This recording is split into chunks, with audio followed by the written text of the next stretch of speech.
It's pretty crazy last night. We made it, and miles of view.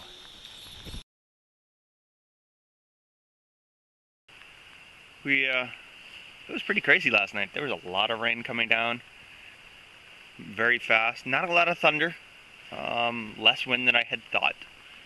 But it got cool. It got damp, and our shelter held up pretty well. Everything, there was no leaks whatsoever, and all the water ran off to the directions that I wanted it to. So that was really good. And one downfall we did have is that the tarps were set up in an unusual manner, so it left a wide space open, as you can kind of see over there, and that allowed some mist and some sideways rain coming in a little bit, but not a lot. So I had prepared a little bit. It's off now, but that white piece, you can see it tied to the underquilt string, was to block that from getting wet. The other interesting piece was the dog again. It's shoulder season, it's late September, it gets down to the 40s, and well, he didn't handle it very well, so he was shivering last night again, and so he jumped in with Melanie. She didn't appreciate that.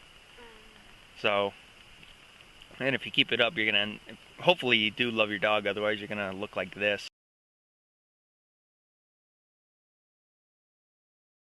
But right now we got breakfast from the hammock. We're gonna boil some water for some tea, and Melanie's got some oatmeal. I'm gonna eat my Pop-Tart and start packing up and head on out of here. So it's about, I don't know, 3-4 hours up over Bear Mountain, maybe down to the car, and then we got another 2-hour ride home. So we got a day's march ahead of us. So see you later. Good morning again. We're sitting here just about ready to break camp. We got 2 tarps just kind of hanging and kind of drying off a little bit more. I wiped them down with a pack cloth and squeezed out quite a bit of water. So we're about ready to just pack those up and almost be on the trail. And but we did have one casualty this morning. In my hammock this morning, everything was going fine. I had a little stove going right next to me, and just fine. Had water boiling, and we went to take the pot off, and one thing that we found out was last night when we used our pot, which is a GSI micro dualist, that we used it with an emberlit, and it created a sooty kind of residue left on the bottom of the pot, and that caused the Fancy Feast can that I was using to stick to it after it got done boiling. And we went to take the pot off the fire, and the Fancy Feast can stayed on the pot. It was still going. So once that actually fell off, when gravity took a hold of it, it actually splashed up, and it burned my underquilt a little bit. I'll show you a picture of that later.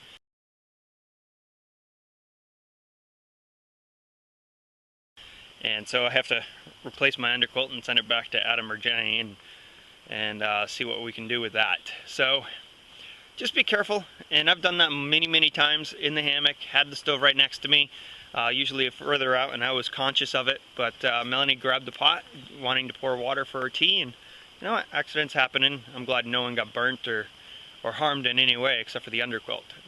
That's a hard enough chunk to swallow anyways. But so that's just a warning, and I know they tell you to do that, but be careful, and I'll still probably continue to do it again, because that's just me. And just be careful. You know, things can happen. You know, you may have done things several times or 100 times, and every once in a while, it'll come back to bite you. So, just a fair warning, and we'll go from there. Thank you. So we just climbed up out of Sage's Ravine. Well, Melanie's still climbing out of it. And we came to the connection of Paradise Trail, and which goes over to Undermountain Trail, or you go up and over Bear Mountain, and that's our plan. So you can kind of see that. And there's Melanie. She's coming, she says. Slow and steady. It's about 10 o'clock in the morning. There she is. So it is a straight climb. Straight out of camp. It's like you walk 500 feet and then you're going straight uphill. That's alright, it wakes you up. Get your body temperature up. My hat off. Put my gloves. Melanie's still a little cold, she's warming up now. It takes her a while to thaw. And it wasn't that cold last night.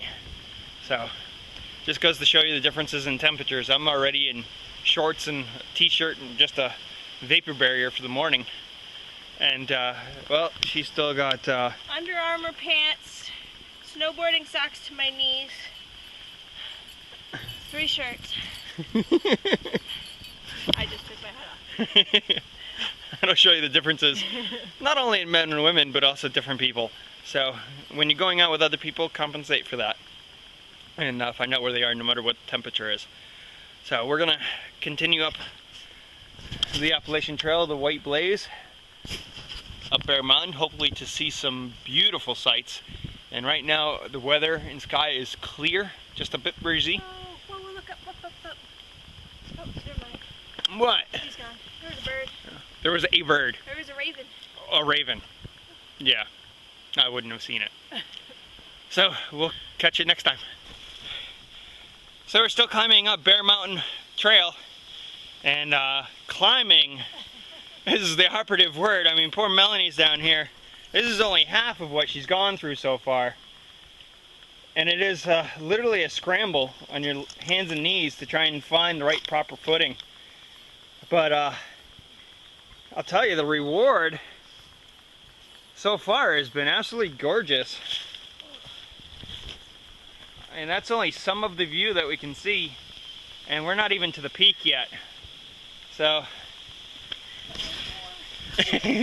Melanie said she wishes it were. But it's quite the climb, and I'm loving it.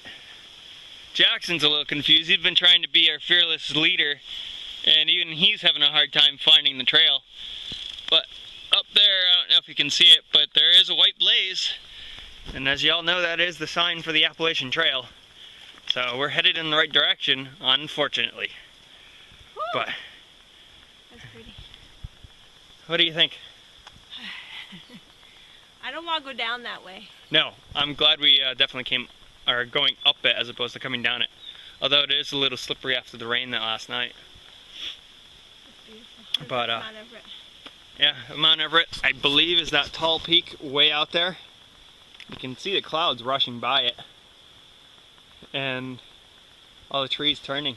It's kind of neat seeing all the trees at this distance turning to their autumn color. So, but we're gonna continue on and upward. Check that view out. I don't think this camera is doing it any justice for you all, but just absolutely beautiful. And miles of view. This is awesome. Come out and see it. Bear Mountain Trail, Connecticut. Pack light. Weight low. Pack light, weight low. Good to go. There's a couple of people that we caught on the trail that were doing just day hikes, and they were going on pretty much from here to Mount Everett and back, and that was our day hike. That was a pretty good sized trip. I would say that was almost 16 miles round trip, somewhere in that area. Good for them, but this is just spectacular.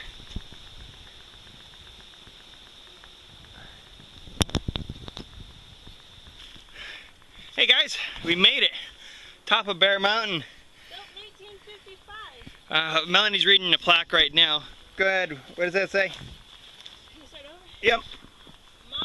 This monument marks the highest ground in Connecticut, 2,354 feet above the sea. Built AD 1885, Owen Travis Mason. Yep. So this is what you get, you know, after climbing through the Scotch pines and all the scrub brush up on top. you come to this outlook, Holy crap. and we're gonna show you what that looks like, because up here there is a staggering view.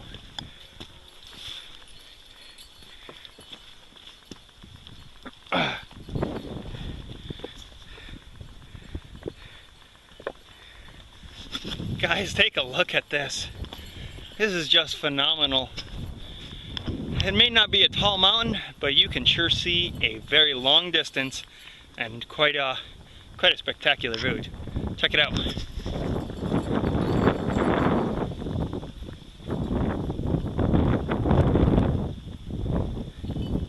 Say hi, Mel. Hi guys.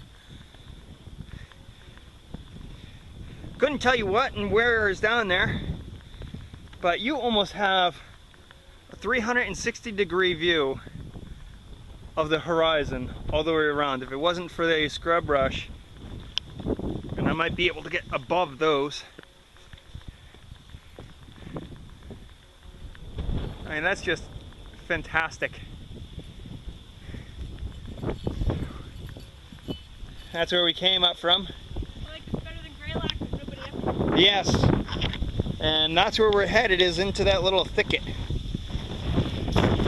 I do like this better than Greylock. I find it much less commercialized. It's kind of like climbing Mount Washington, and you you spend a hard time working all the way up there, and then you find out that there's a restaurant, a gift shop, and everything else, and a tram that brings the people up there. This, you gotta work your butt off to get up there. Just a phenomenal view. I love the landscape with all the dotted clouds. You can see them brushing across the forest. One more look around. Down there, I believe, is the Housatonic River. All that red. Yeah, all that meandering right down in there. Not quite sure what that lake is over there. Or maybe I'll look it up later and post it. But fantastic. Well, we're gonna take a break and we're gonna eat some trail mix and the rest of our food, so it's a little bit later. So, see you guys later. Hey guys, we just finished camp at the Cairn. That was the highest peak on Bear Mountain, and we just started coming down the sub mountain. And highest peak on Bear Mountain. That was the highest. Finished camp at the Cairn. See you guys, so it's a little bit later. The rest of our.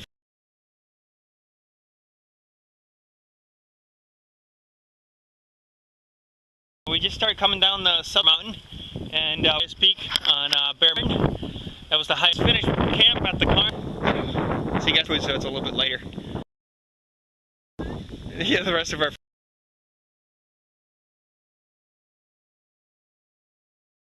We just started coming down the sub mountain, and highest peak on Bear Mountain. That was the highest. Finished camp at the Cairn. See you guys, so it's a little bit later.